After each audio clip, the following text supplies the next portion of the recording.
chères étudiantes, chers étudiants. Dans le cadre des séances consacrées à l'étude de la méthodologie, on a vu que l'élaboration du plan d'une dissertation est une étape très importante puisqu'il permet de montrer l'évolution de la réflexion de l'étudiant. Il repose ainsi sur une mise en ordre des idées, ce qui permettra de dégager de grandes idées directrices. D'ailleurs, on a vu que les étudiants en droit se voient imposer une construction juridique symétrique ou bipartite.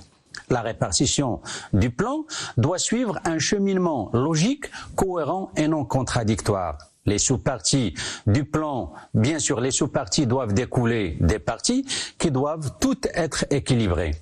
On distingue classiquement les plans d'idées et les plans types. Les plans d'idées permettent de présenter une synthèse de sujet au travers d'une réflexion approfondie et personnelle de l'étudiant. Il s'appuie sur une très bonne compréhension du sujet et des notions mises en jeu. Un plan d'idées se construit naturellement lorsque le travail de délimitation de sujet et de formulation de la problématique a été mené efficacement. Quant au plan type, ils sont bien souvent simples, permettant une présentation claire d'un sujet. Ils sont appelés également plans bateau, bien sûr du fait qu'ils peuvent être utilisés pour une grande majorité des sujets.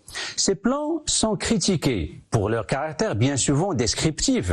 Bien sûr, si par exemple la première partie porte sur les points communs, on abordera dans la deuxième partie les différences.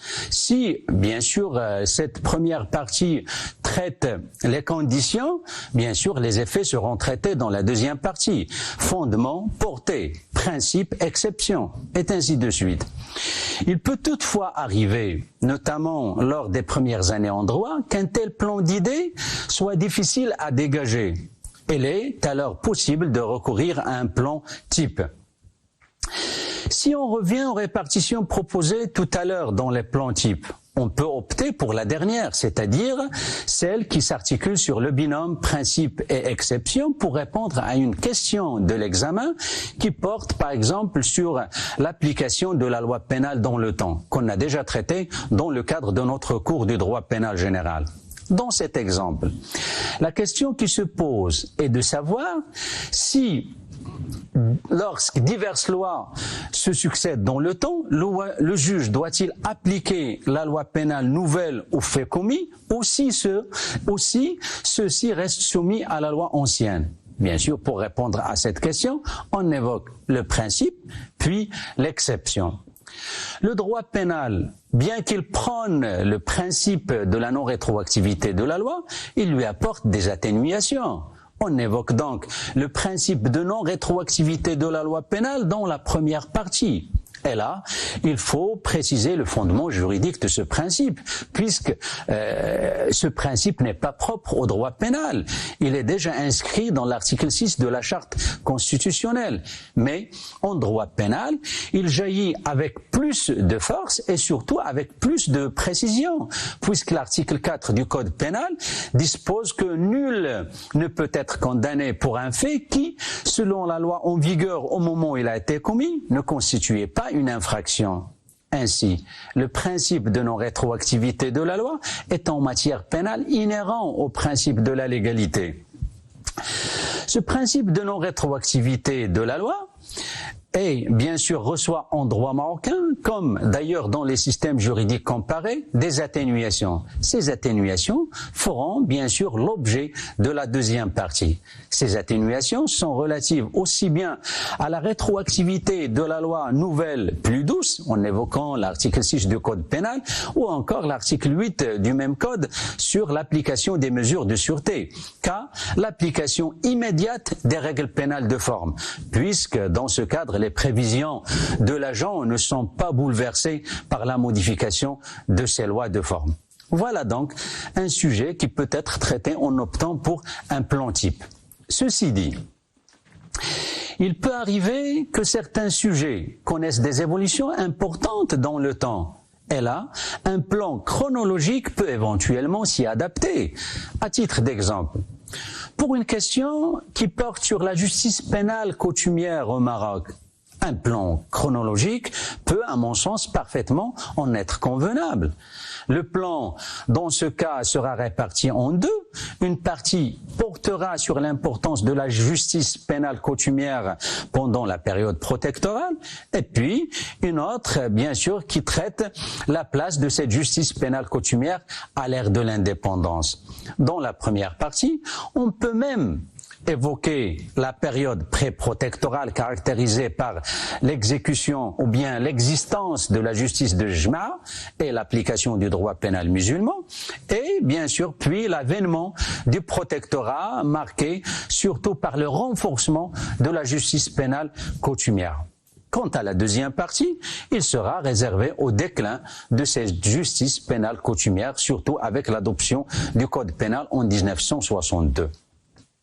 En effet, quel que soit le type du plan adopté, il faut trouver des titres pour les parties suffisamment explicites et reflétant le contenu pour que le correcteur comprenne l'évolution de notre réflexion. Bien sûr, l'utilisation des titres courts et techniques est louable, et même par souci de clarté, il est également préférable d'éviter les verbes conjugués. Quant à la rédaction à proprement parler, il faut éviter l'utilisation des expressions trop longues pour ne pas perdre le correcteur qui n'arrivera plus à suivre notre développement. Les phrases courtes facilitent généralement la compréhension de la dissertation. En effet, il est important de porter un soin particulier à l'orthographe, la grammaire, le vocabulaire et le style, etc. Quant à la première phase, c'est-à-dire celle de l'introduction, bien sûr, l'introduction est certainement l'une des parties les plus importantes de la dissertation. En droit, il occupe une bonne partie du devoir. Généralement, c'est entre le 1/4 et le 1/3. C'est en effet la première impression donnée au correcteur. Elle donne le ton du devoir comme les premières notes de musique donneront celui d'une symphonie. Une introduction soignée attirera sûrement le correcteur et le rendra peut-être plus indulgent dans la correction. Dans cette étape, on part de ce qui est général pour parvenir à ce qui est particulier. Bien sûr, il s'agit donc d'une construction en entonnoir. Une bonne introduction doit respecter un certain formalisme. La première chose que peut comporter une introduction est une accroche. Pour cela, bien sûr, on peut utiliser une citation, à condition qu'elle soit pertinente, authentique et non inventée. Donc, à ne pas oublier d'indiquer les références exactes de votre phrase d'accroche. À titre d'exemple, pour le sujet qu'on a traité, ou bien qu'on a évoqué tout à l'heure, qui porte sur les atténuations au principe de la non-rétroactivité de la loi, on peut opter pour la citation de Montesquieu, selon laquelle la loi qui punit le criminel a été faite en sa faveur. Après cette étape, on procède ensuite à la délimitation du sujet. En effet, à travers la définition des termes du sujet, on arrive à exclure les thèmes qu'on ne va pas aborder.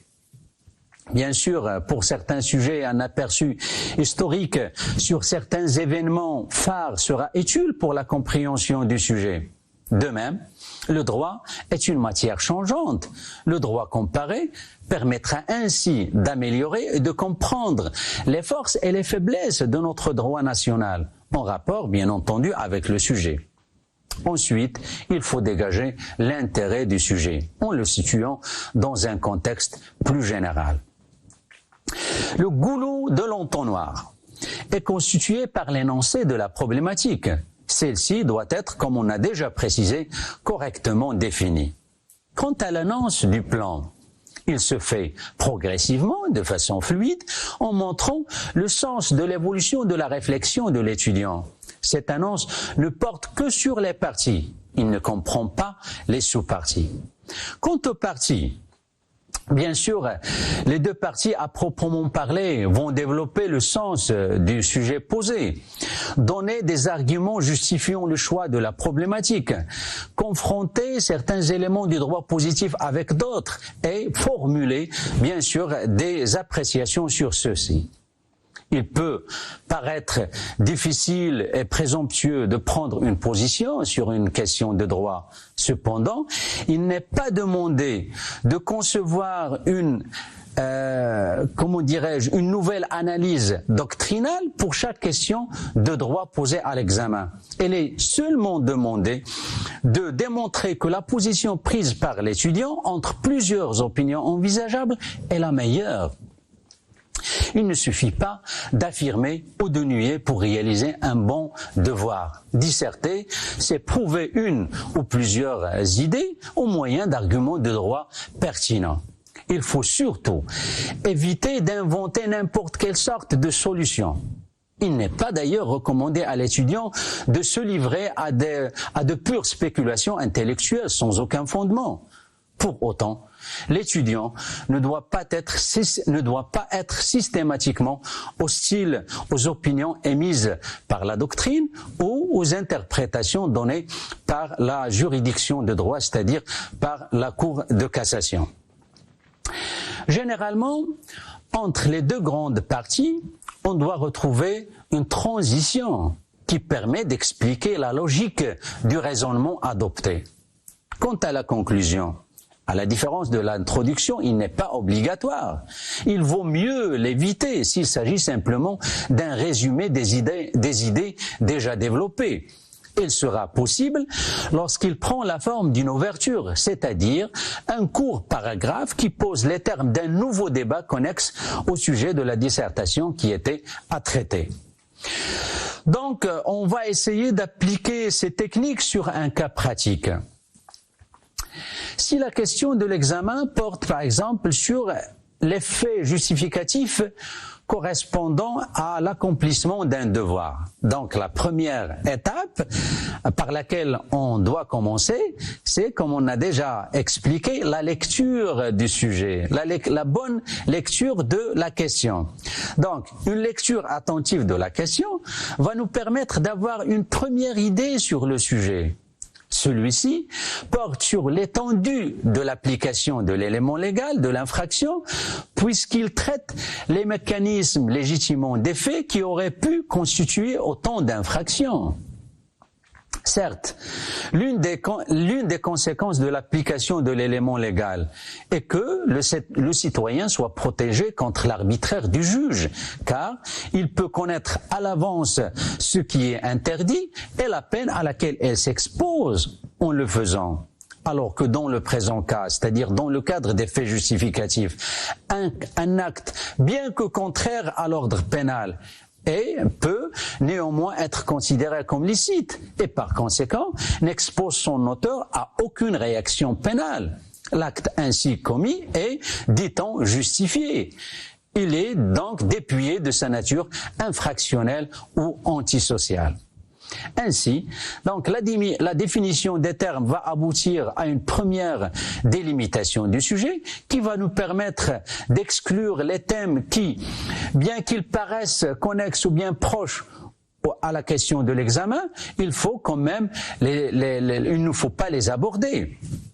Tels que, par exemple, le traitement, dans le présent cas, le traitement de la justification par l'exercice d'un droit, c'est-à-dire les autres causes objectives d'irresponsabilité, à savoir la légitime défense, l'état de nécessité et la contrainte, puisque le sujet porte seulement sur la justification par l'accomplissement d'un devoir. La question qui se pose est de savoir quels sont les cas ou quelles sont les circonstances prédéfinies par le législateur dans lesquelles l'infraction est justifiée par l'accomplissement d'un devoir. Voilà donc la formulation de la problématique. La réponse à cette problématique mène directement à la construction du plan. Cette réponse consiste en une double composante du fait justificatif, à savoir l'ordre de la loi et le commandement de l'autorité légitime. Voilà donc les deux grandes parties du plan sont apparues. L'une portera sur l'ordre de la loi et l'autre sur le commandement de l'autorité légitime. Quant à l'introduction, d'abord, il faut préciser ce qu'on entend par fait justificatif. Donc, on commence par les définitions. Bien sûr, les faits justificatifs sont les circonstances dans lesquelles le législateur autorise exceptionnellement la commission de l'acte qui, normalement, serait constitutif d'infraction. L'élément légal de l'infraction est alors neutralisé. Les faits, en principe interdits, étant conformes à la loi. Les faits justificatifs font donc disparaître l'existence même de l'infraction et non seulement la responsabilité pénale. On peut, à ce stade, donner un aperçu historique sur la question en évoquant certains faits justificatifs qui feront partie des dispositions du droit pénal naturel, telles que la légitime défense, dans la mesure où elle se retrouvait à toutes les époques et dans toutes les sociétés, mais à des conditions qui diffèrent sensiblement. Bien sûr, après ces définitions, il convient de chercher le fondement légal des faits justificatifs. Il s'agit bien entendu du chapitre numéro 4 du deuxième titre du Code pénal ayant pour intitulé « Des faits justificatifs qui suppriment l'infraction ». Les articles 124 et 125 leur sont réservés. Ainsi, l'article 124 du Code pénal qui pose la liste énumérative des faits justificatifs commence par une triple négation. Il n'y a ni crime, ni délit, ni contravention. À s'en tenir au droit comparé, on peut relever que le législateur pénal français, par exemple, n'a pas employé l'expression de fait justificatif. C'est la doctrine qui a pris le soin de qualifier comme fait justificatif les circonstances objectives qui désarment la réaction de la société. Pour certains auteurs, tels que Emmanuel Dreyer, cette qualification s'avère assez maladroite, car il s'agit d'appliquer dans différentes hypothèses un mécanisme purement juridique, bien sûr, un mécanisme purement juridique de sorte que les faits s'effacent derrière les conditions légales, dont la réunion, bien sûr, est nécessaire pour qu'un comportement soit lavé de sa dimension infractionnelle. C'est pourquoi l'article 122 du Code pénal français, qui traite ces faits, commence par une négation. N'est pas pénalement responsable la personne qui, bien sûr, fait tel ou tel acte. Quant à l'intérêt du sujet, il résulte du fait que l'acte commis dans le cadre de la justification se trouve dépénalisé et la transgression de l'ordre pénal n'est qu'apparente. Et l'apparence ne suffit pas pour mettre en branle les effets répressifs attachés à la violation de cet ordre. Il s'agit, bien entendu, des circonstances objectives qui n'ont aucun rapport avec la psychologie de l'agent. Bien que certains faits justificatifs prévus par la loi pénale correspondent à l'exercice d'un droit, on l'a déjà précisé, nous nous limitons dans le présent sujet à ceux qui correspondent à l'accomplissement d'un devoir prévu par l'article 124 du Code pénal, selon lequel il n'y a ni crime, ni délit, ni contravention lorsque le fait était ordonné par la loi et commandé par l'autorité légitime. La problématique paraît à ce moment claire. On va donc la formuler sous forme d'une question. C'est la question qu'on a déjà évoquée. Quels sont les cas ou bien quelles sont les circonstances prédéfinies par le législateur pénal ou dans lesquelles l'infraction est justifiée par l'accomplissement d'un devoir? L'annonce du plan sera également simple. Il s'agit de deux grandes parties. Une porte sur l'ordre de la loi et l'autre sur le commandement de l'autorité légitime. Vous voyez donc, on est parti de ce qui est général pour parvenir à ce qui est particulier, donc au travers d'une construction en entonnoir. Quant à la première partie qui porte sur l'ordre de la loi, bien sûr, l'ordre de la loi concerne l'hypothèse où un texte ordonne ou permet d'accomplir ce qu'un autre texte pénal érige en infraction. Les mêmes actes ne pouvant être à la fois interdits et permis. L'élément légal de l'infraction est neutralisé lorsque l'agent agit conformément au texte autorisant son acte, à condition que les deux textes occupent la même place dans la hiérarchie des normes selon le principe du parallélisme des formes. On conçoit mal, par exemple, qu'un règlement puisse empêcher l'application d'un texte de loi. La question qui se pose est de savoir si, selon les dispositions de l'article 124 du Code pénal précité, la justification est subordonnée à la réunion de l'ordre de la loi et du commandement de l'autorité légitime, ou bien l'ordre de la loi suffit seul à justifier certains agissements. Face au silence du législateur marocain, il y a lieu de s'inspirer de l'évolution historique du Code pénal français. Si, bien sûr, dans l'ancien code pénal français, la règle était que l'ordre de la loi doit être transmis par l'autorité légitime, aujourd'hui, l'article 121.4, surtout le premier alinéa du code pénal, déclare justifier l'acte prescrit ou autorisé par des dispositions législatives ou réglementaires. Ainsi, si la loi s'adresse à telle personne, celle-ci n'a pas besoin d'attendre l'ordre d'un supérieur pour agir. De médecins, par exemple, on l'a déjà vu dans le cadre de cette période de confinement, marquée par la propagation du Covid-19, le médecin à qui la loi impose l'obligation de déclarer certaines maladies contagieuses ne viole nullement le secret professionnel en les déclarant. En droit pénal marocain, les prescriptions légales qui subordonnent d'une manière ou d'une autre la justification à la condition cumulative et de l'ordre de la loi et du commandement de l'autorité légitime, bien sûr, sont plus nombreuses. Cette condition de cumul est nécessaire, surtout dans certains domaines très sensibles mettant en jeu la vie, l'intégrité ou la liberté des personnes. La peine capitale, par exemple, est subordonnée à une décision du tribunal en plus d'un commandement émanant du ministère public. Dès lors, toute application spontanée de la loi par l'exécutant échappe à la justification. Le fait justificatif exige, bien sûr, la réunion des conditions suivantes. L'exécution d'un ordre donné par une autorité légitime conformément à la loi. Quant à la deuxième partie qui porte sur le commandement de l'autorité légitime.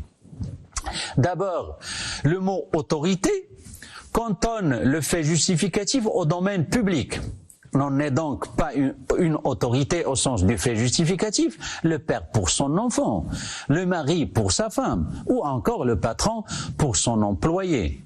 Pour la jurisprudence, l'autorité légitime ne peut être une autorité privée, mais une autorité publique, civile ou militaire, à condition qu'il soit légitime et qu'un lien de subordination doit exister entre cette autorité qui donne l'ordre et la personne hiérarchiquement appelée à l'exécuter par l'obéissance. Toutefois, le commandement illégal d'une autorité légitime ne peut en aucune manière justifier l'infraction commise par le subordonné. En effet, on ne pourrait pas rendre conforme au droit ce que le droit interdit. Donc, je vous souhaite bonne chance et à la prochaine séance.